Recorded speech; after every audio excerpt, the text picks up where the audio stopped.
everybody. If we make a start, please. Thank you. Okay, so what we're doing today is we're having a look at sexual violation, which we looked at on Tuesday in the lecture, and we're now going to put it into practice using a couple of fact patterns. One of the fact patterns, the very first one, is going to take us back to some content we did in the last couple of weeks around interpersonal violence offences that are non-sexual. And then the second fact pattern is much more on sexual violation. So, as I said, we'll get a chance to practice and work through some of the questions and issues that we've been learning about over the last few weeks. Remember, this workshop is totally for you, right? It's your time, your space. One of the brilliant things that has happened in the workshops this week is that people have raised things that need clarification and ask questions. And so use the session to have a go. It doesn't matter if what you're saying isn't correct, right? Because it's an opportunity then for us to fix it, get it right, remember it, learn it, right? So this is a space for having a go. Thank you for coming today to take part in it. I understand that the fact patterns are quite confronting in some of them, and so when you're working through that, just be mindful of that as you work through it. But it's a good way for us to be learning about and making sure that we've got good understanding of the actus reus, mens rea elements of these different key offences that we've been looking at. So let's get started. So this is the first fact pattern. We've got John and Jill, and they are dating. Sorry, they're not dating, they're chatting. So, John and Jill, they start chatting, is what I meant to say. And it's clear to John that they're getting along really well. None of them have been drinking. So John suggests to Jill that they go back to his place. So they go back to John's place. They have sex. He knows that he's got HIV, but he doesn't tell that to Jill. So knowing that he's got HIV, he doesn't use a condom when he sleeps with Jill, so they have unprotected sex. He tells the police that he normally uses a condom, but he'd just run out. So the next morning, he then tells Jill that he's really sorry, but that he had HIV, and he's sorry that he didn't use a condom, and that he really liked her and thought that she was keen to have sex with him. So they went ahead and had sexual intercourse. She's really upset about that, and then when she goes to get tested for HIV, she finds out that she's contracted HIV from John. So that's our first scenario, is where the HIV has been contracted by Jill. The second scenario is we're going to imagine that, again, they've had sexual intercourse, but this time, when she gets tested, the result comes back negative, right? So she hasn't contracted the HIV. So what I'd like you to do, either in groups or just the person next to you, or if you're on your own, that's perfectly good too, just to work through the problem question. Think about what offence you could charge John with in relation to where Jill contracts the HIV, and also in the second scenario where she doesn't, right? So you're looking at two different scenarios. If we have about 10 minutes in your groups, and then if you are on your own and want to work with someone, then I'm sure everybody would be happy for you to join their group, so feel free to move around, but if you prefer to work through it on your own, that is, as I said, perfectly good too. If in your groups or on your own you have any questions, you want me to clarify anything or just talk through any points, just let me know, right? I'm very happy to mingle around in your groups. Okay, so if we have 10 minutes, work through the offences on both scenarios, and then we'll come back and we'll work through it together as the bigger group. Okay.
more minutes and then we'll come back to the big group.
Right, should we come back and discuss it in the bigger group? Everyone seems about ready?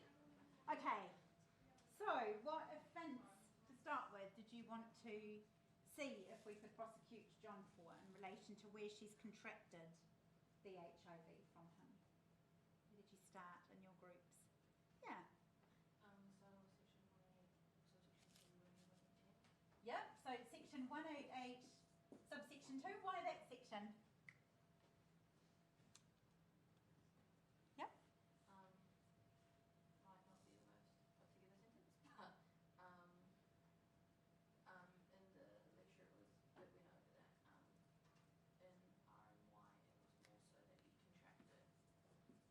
through, not contracted, you get charged with either 188 or 145, but it hasn't really been decided if it could come under a sexual violation.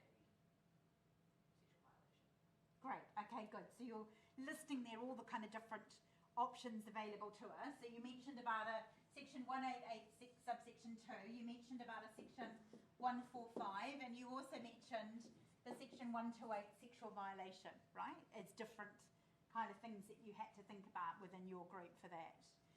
What about other groups? Where did you start in trying to work through which offence might be relevant in the case where he's passed over the HIV to Jill? About other groups or people on their own working through it? Where did you start?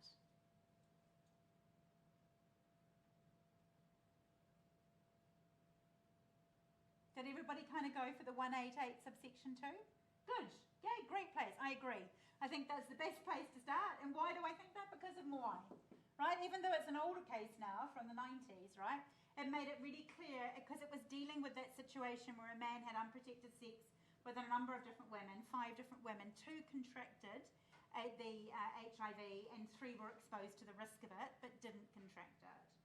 So when they were dealing with the 2 that had actually contracted the HIV, they went for a section 188 subsection 2. What would be the conduct, the actus reus, and what's the mens rea that's relevant to argue for why this should be a section 188 subsection 2 in this case? What's the conduct, what's the mens rea that's relevant?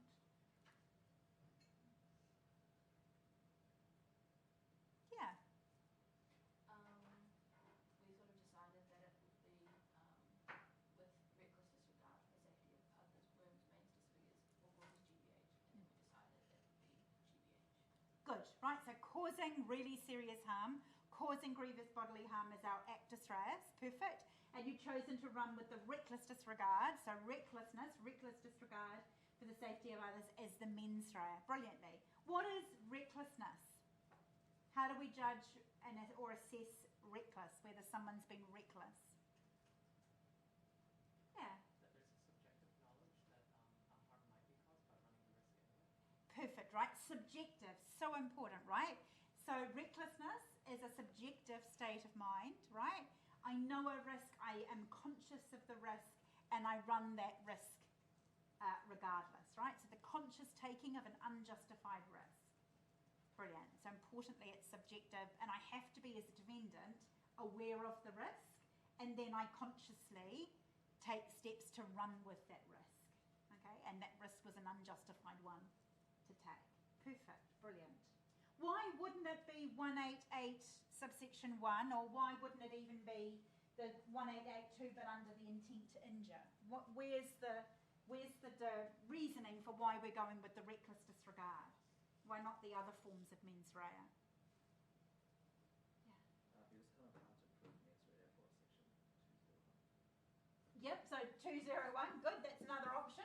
We'll come back to that in a section. Why though in terms of like 1881, why not 1881 or even the intent to injure? What's the issue with those forms of mens rea?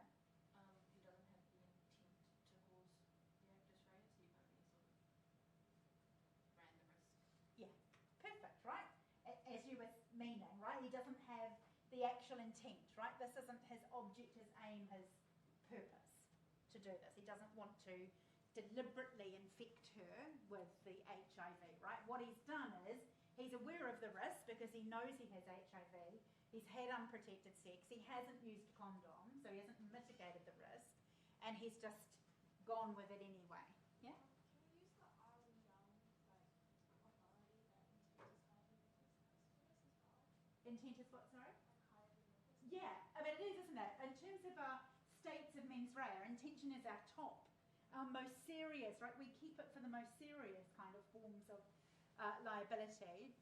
And as reflected in section 188, the intent to cause the grievous bodily harm is the most serious penalty out of the options in 188. So absolutely, right? Recklessness is still a really serious form of mens rea, but it's one that it is easier for a prosecution to prove in this kind of scenario that someone sees a risk and goes ahead regardless of that, rather than I actually intended, right? Very few of these cases could ever be prosecuted on the basis that somebody actually intends to give somebody else HIV. So you mentioned section 201. What would we need to prove for it to be 201? Does anyone remember the section 208? Yeah, perfect, right? It talks about willfully, doesn't it? In the 201 language, it talks about willfully and then without lawful excuse or justification, which just means without a defence, right? But the key is willfully, right, which is intention. So again, he's not here intending for her to contract HIV, right? He's just running a risk with it. So section 188, subsection 2 is the perfect one to go for, and you've got your authority in why. Because the section 188, it's a form of interpersonal violence offence, isn't it? It's one of those interpersonal violence offences that are non-fatal, non-sexual, so it's involving a degree of sort of bodily harm. So we know that if it's an interpersonal violence offence, it's non-fatal, non-sexual, then there's a possibility of raising some defences, and one of those defences is the defence of victim consent. Do you think that John will have any evidence that he can run to put before the court that she actually consented?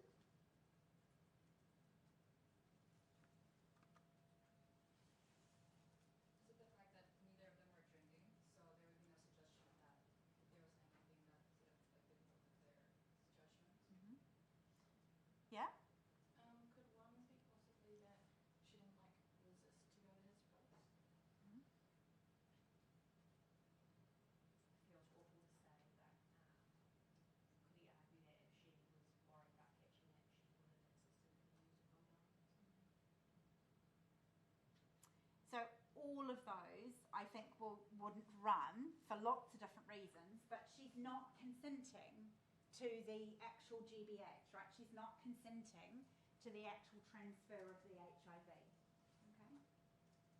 So, and that's what we're looking at, right? Is the evidence that she's actually consented to whatever the harm is that that person has caused on the other person. In this case, the harm is the HIV transmission, and she wasn't. She didn't know about it, right? She didn't know she was HIV. The key reason I'm raising this, because they would never be able to put evidence in front of a judge, right, about victim consent. The reason I wanted to raise it is to make the distinction that when you're talking about an interpersonal violence offence that's non-sexual but non-fatal, so one of these bodily harms, consent, if it's relevant, will work as the defence, right? And that's the key bit, right? So if you've got a bodily harm type offence, interpersonal violence offence, once you've established the actus reus mens rea, then think, is there any of those specific defences we learnt about relevant, and one of them is victim consent. The thing is, of course, that he's exceeded the parameters of what she was consenting to, is the issue. So if we go to here, that he's done nothing to inform her that he's HIV positive, or if he doesn't want to do that, then he has to at least mitigate the risk, and he's not done that either by using the condom. And Justice Glazebrook, in the case of Lee, talks about that when you're thinking about that victim consenting to something, if it's an activity that's riskier than kind of a normal activity. So in this case, the argument would be that having sexual intercourse with someone who's got HIV is riskier than it would be with having someone to have sex with someone who doesn't have HIV, for example.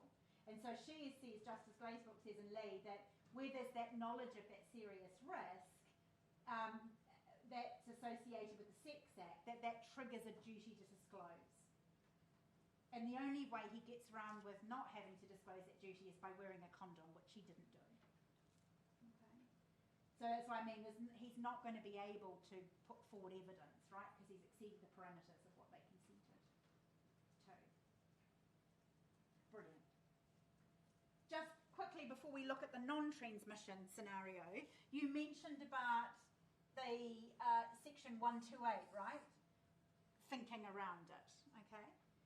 Why is this not, on the way that the law is applied at the moment in New Zealand in the criminal context, why could this scenario not be sexual violation, the offence of sexual violation?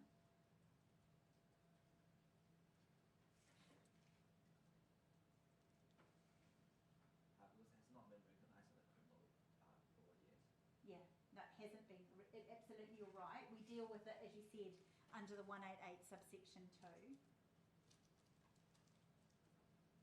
The argument runs, doesn't it, for it to be sexual violation, there has to be penetration by a penis of a genitalia, which has happened. It has to be without the person's consent, right? So the issue is what is the consent about, right? Is it the consent to the physical acts of sexual intercourse, or is it consent to sexual intercourse but knowing that someone has HIV, right? How informed does my consent have to be? And the argument for trying to say that it would be sexual violation is saying that basically it's a mistake, right? I was mistaken as to the nature of the act or the quality of the act I was doing, right? So when I agreed to have sex with X, I didn't agree to have sex with X who had HIV, is the argument, right? This should come under, remember in terms of our actus reus, a sexual violation, the section 128 capital A, that sets out all those matters when you can't constitute consent. And one of them is where you've made a mistake as to the quality and the nature of the act. So the argument would run is that having sex with someone with HIV is different than having sex with someone who isn't HIV positive. But the courts haven't gone down that line of reasoning yet.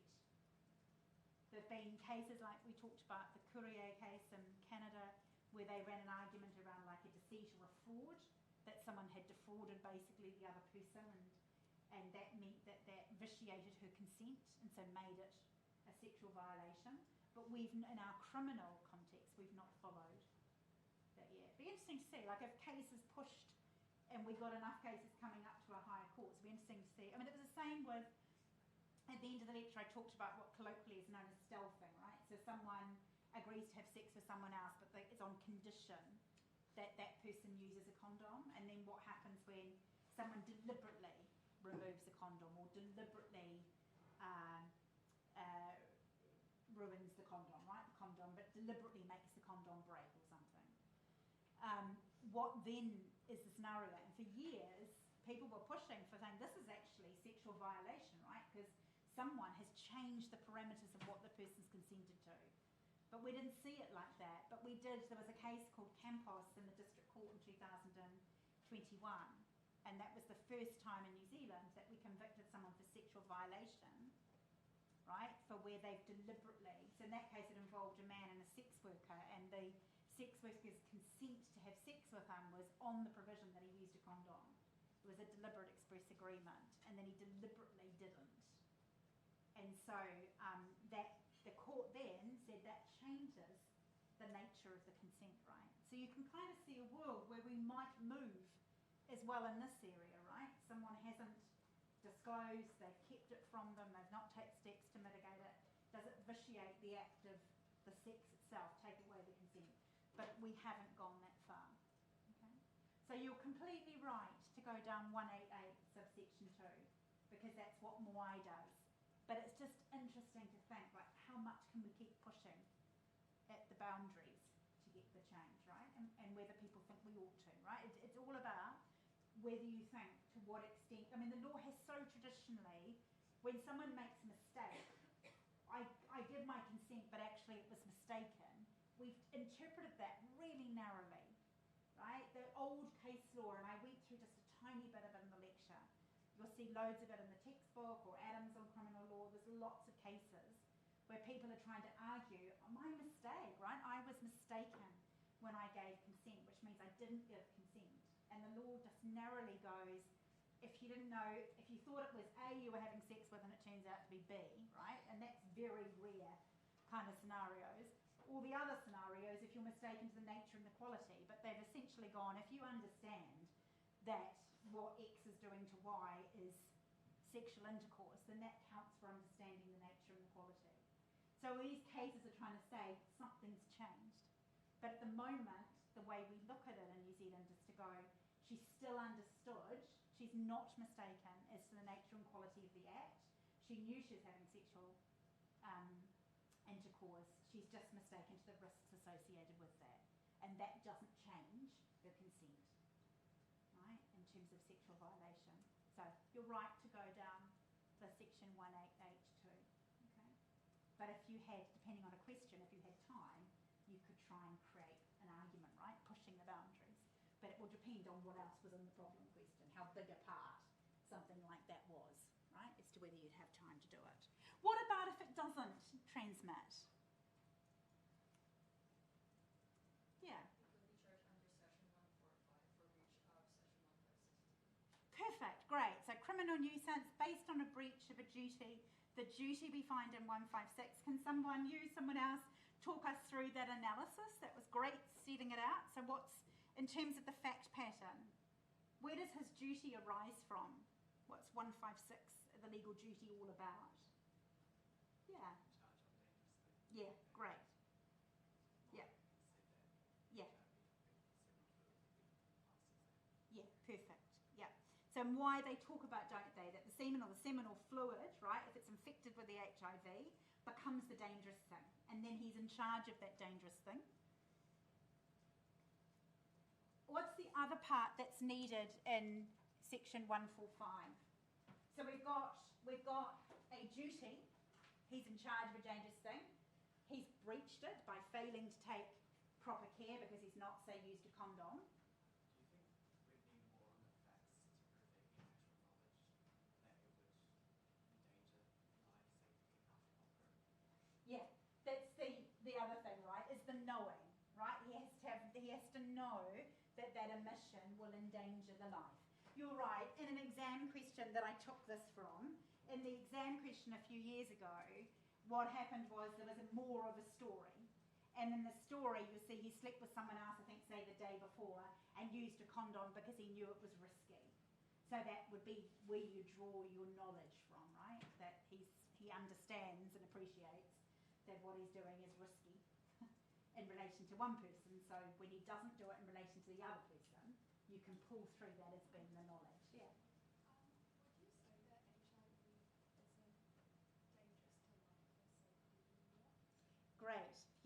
Excellent. Where could that kind of line of argument be based on? We would be an authority for that line of argument. Can you remember the case? Anyone remember it? Yeah. Yeah, great. Yep, in the Whiritonga case, in the obiter, right? So they just said that they could imagine, now they were talking again about the kind of contraction, right, of it, transmission of it, and they were talking about that we would follow the section 188 subsection 2 and go down a Moai thing, and they just said that, you know, it would be conceivable that a jury might consider that because of medical advances now, that actually because of medical advances, that having HIV is not a fatal illness in the way it was at the time when Moai, or more likely when Moai was being decided, right? Because we've now got medication where people can live long and healthy lives with an HIV diagnosis. So yeah, absolutely. So that would be an interesting thing to raise, right? So Whiritonga was talking about it in obiter. It was talking about it in relation to 188 subsection 2, so not criminal nuisance. But it'd be interesting to draw on the argument about, does it now just endanger? But I think that'd probably be sufficient, right? You're still endangering someone's health, right? You're still potentially putting them at risk of having an illness that they didn't have before, right? So I think it would be enough to say that it's just whether he's got the subjective knowledge of it.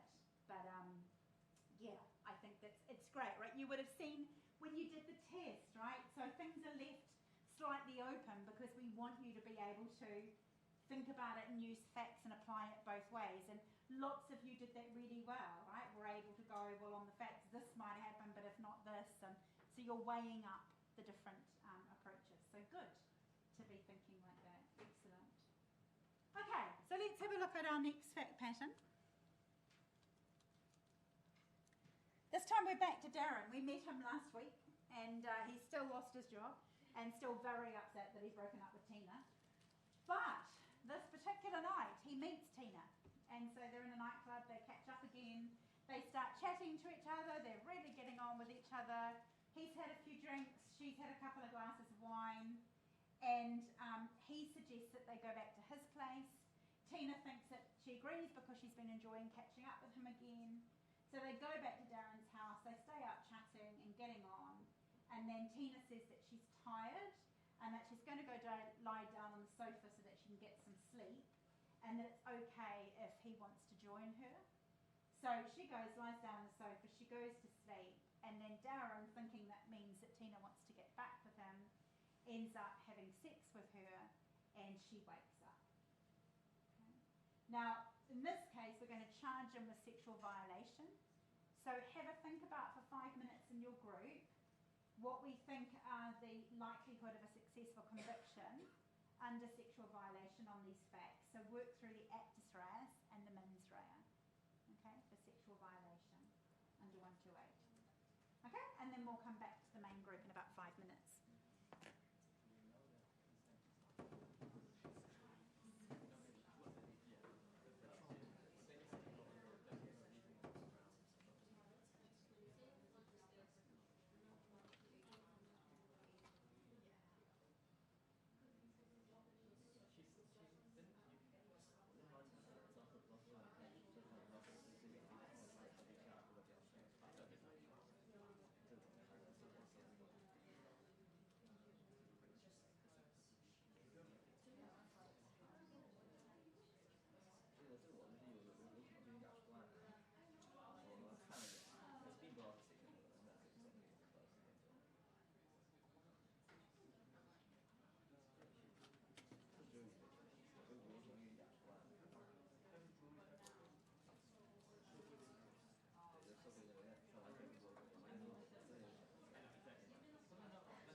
couple more minutes and then we'll come back to the big group.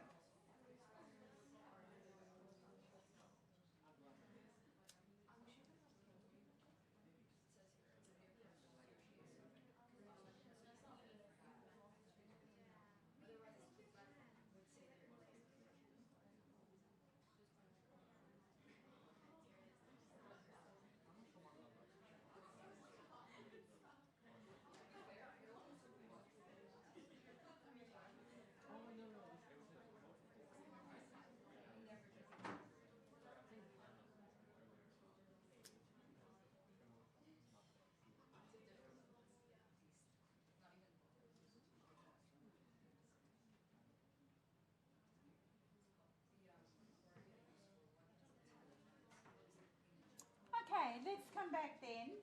Where do we find the offence of sexual violation? What statutory provision provides for sexual violation? Yep. Section 128B. Yep, 128, capital B. Perfect, right? That creates the offence. Sexual violation, it tells us that it can be punished for up to 20 years in prison, so we know it's a very serious offence. It goes on actually, section 128 capital B, to tell us that there's a presumption in favour of imprisonment, which can be set aside only in very rare exceptions, right? So it is a really serious offence, a presumption of imprisonment for it up to 20 years, and importantly it's created in this section 128 capital B. Brilliant. In terms of sexual violation, where do we want to go in terms of trying to work out the definition of what we mean by sexual violation? What are the different ways in which we, or different types of sexual violation? Yeah. You can just go to section 128, sexual violation defined, and here it would probably be under 128.2, considered rape via insertion.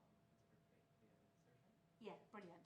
So we know under section 128, subsection 1, that sexual violation can either be rape or it can be unlawful sexual connection, right? So it can be a very gendered sexual behaviour where you have the penetration of a genitalia with another person's penis, or you have unlawful sexual connection, which is a much broader way of defining the sexual behaviour that's involved, and you can see that defined under section 2. As you say, in this case, it will come under the section 128, subsection 2, which defines what rape amounts to. So what are the actus reus and what are the mens rea elements for rape?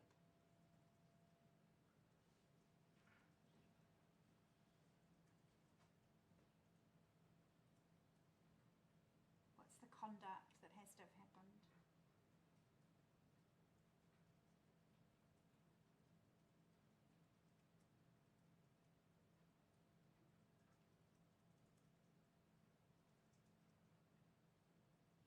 So the first part of it is the sexual behaviour itself, right? So the first part is that you need penetration of genitalia by a penis, right? And that brings it into section 128, subsection 2, in terms of the conduct.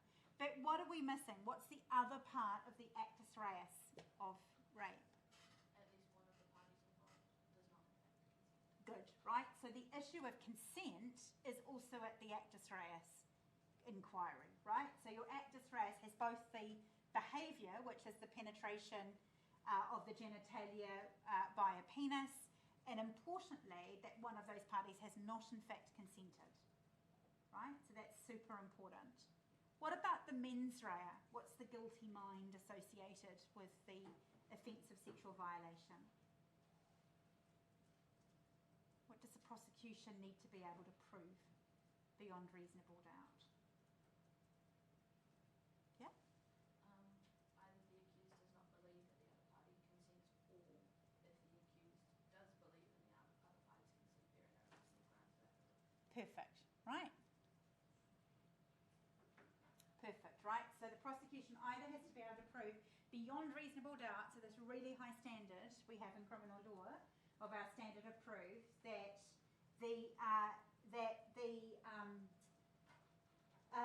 defendant didn't believe that she was consenting, that the complainant was consenting, or if they did believe in that person's consent, there were no reasonable grounds for holding that belief. Now this second part, this subsection B, got added in 1985, right? And in a sense, it brings in kind of a negligence standard, right? Because it brings in this idea of reasonable grounds. So you can imagine pre-1985, it's a much more subjective leaning test, isn't it? It's so much harder because the prosecution's got to prove beyond reasonable doubt that someone is saying that, yes, I believe she wasn't consenting. And that's going to be super hard to prove because very few defendants will ever say, oh, yeah, I knew she wasn't consenting, right? So it was just nigh on impossible to be able to get enough proof beyond reasonable doubt because remember, if there's any doubt, it will be an acquittal. So in 1985, they brought in that kind of more objective standard of going, even if the defendant is saying in evidence, yeah, I believed in her consent, you then have to weigh it up as the jury and go, even if they believe in the consent, was that on reasonable grounds? Was that belief they held on reasonable grounds? Okay, brilliant. Let's go back then and work through those elements in terms of the fact pattern. Has Darren done the conduct? Has he done the actus reus? Somebody want to talk us through that analysis?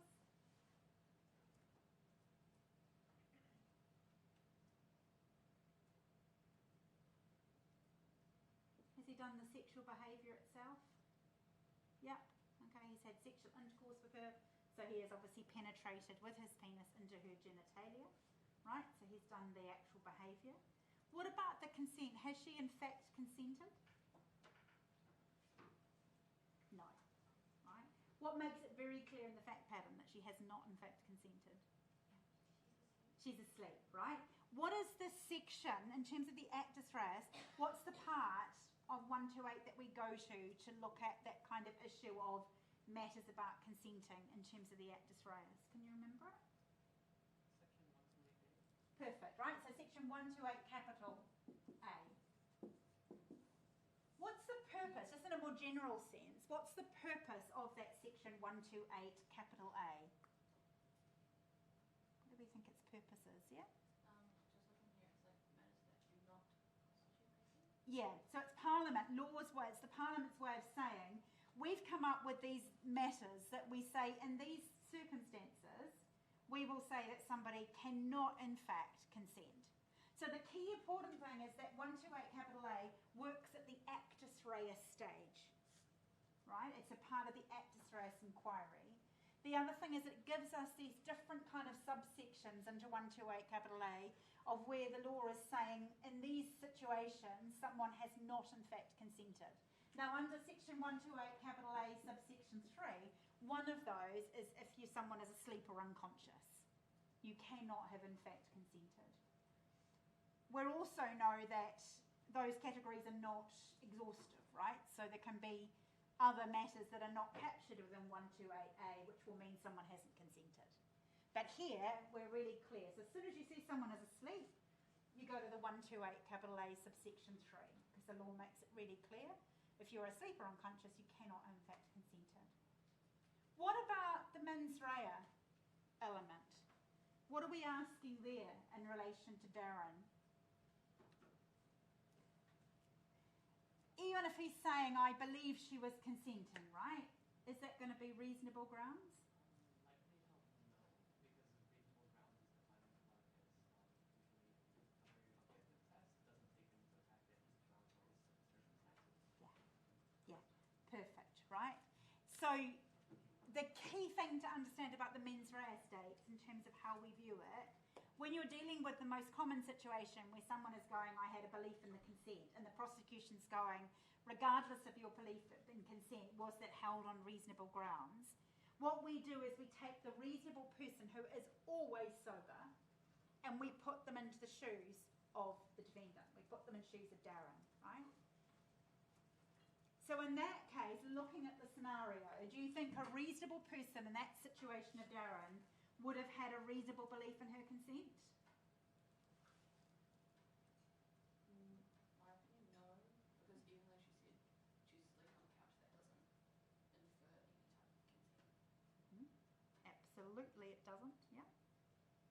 Consent, it's great to raise these things, right? Because consent is taken at the moment of that sexual behaviour, right? So it's determined at that moment, right? So in a different scenario, he might have, I don't know, she might have earlier, I'm reading into the facts now, I'm making stuff up in the facts, right, just to make a point. Say she, I don't know, she says, yeah, sure, I'll come home with you. Or when she's saying, come join me on the couch, and she says, actually, come join me on the couch and let's have sex, right? So she's giving kind of an advanced consent. That doesn't exist. We're not allowed, we don't give advanced consent, right? It's dealt with at the moment her consent is taken, the question of consent is taken at the moment that that sexual behaviour is happening. So even if she's on the couch, he comes next to her, they're cuddling away, and she goes, yeah, sure, let's have sex, right? The moment she has gone to sleep, she is asleep, when he then lifts her dress, she is not consenting, right? In fact. Okay, we know it. So it doesn't matter what's gone on, they could have flirted all night, it doesn't matter. What matters is that at that moment that he has penetrated her, she has not in fact given consent, she's asleep, right? So that's the actus reus. The question then, as you say, goes to his reasonable, right? Is there reasonable grounds for belief in that consent? But we're going to take the ordinary, reasonable, sober person and put them in that situation. I don't think a jury would for a moment think that that was a reasonable belief in her consent, right? He knew she was asleep. So I think that, yeah, I think given her being asleep means that he can't have that reasonable ground. I think a jury would determine that. The tricky bit, which we're going to come back to in the lectures next week, is that there has been this kind of tension a little bit in cases where you've got these 128 capital A subsections where someone cannot in fact consent. Like the person is asleep, you cannot in fact consent. But then obviously, does it still allow a defendant to raise that they had reason, does that still allow a jury to consider whether someone could have reasonable grounds for belief in that consent? And that's the tricky bit. So there was a case in the High Court that we'll look at next week in the lectures called the Queen and S, where they were in a relationship, and then she at some point in the relationship discovers some videos which he had made of him sleeping with her when they were asleep, which he was asleep, sorry. And he tries to argue that she'd given advance consent, right? That this was something that they did in their sexual relationship. There was no evidence that it was that, but that's what he tried to argue.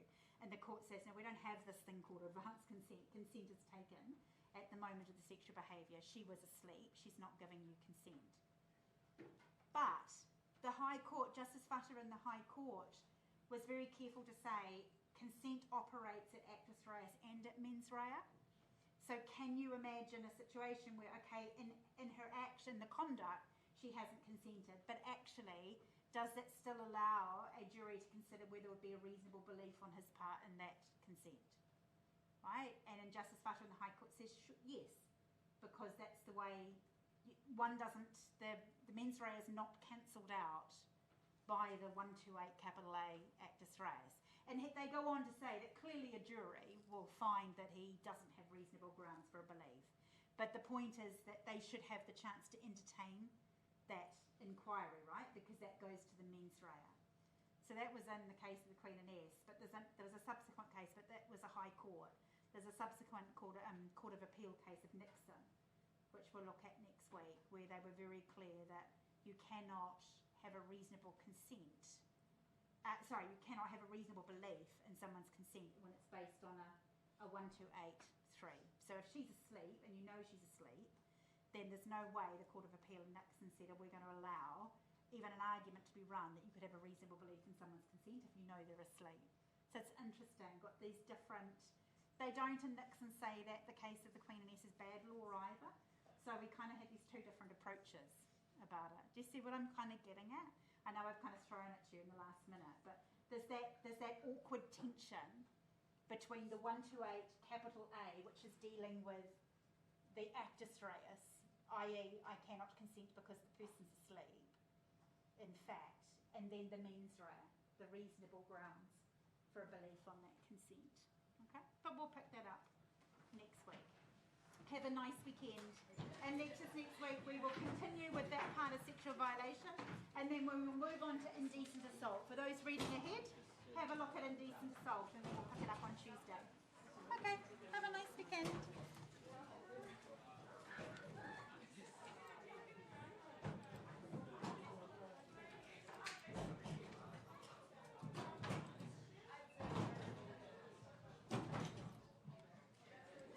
I'll put the slides up after when I get back.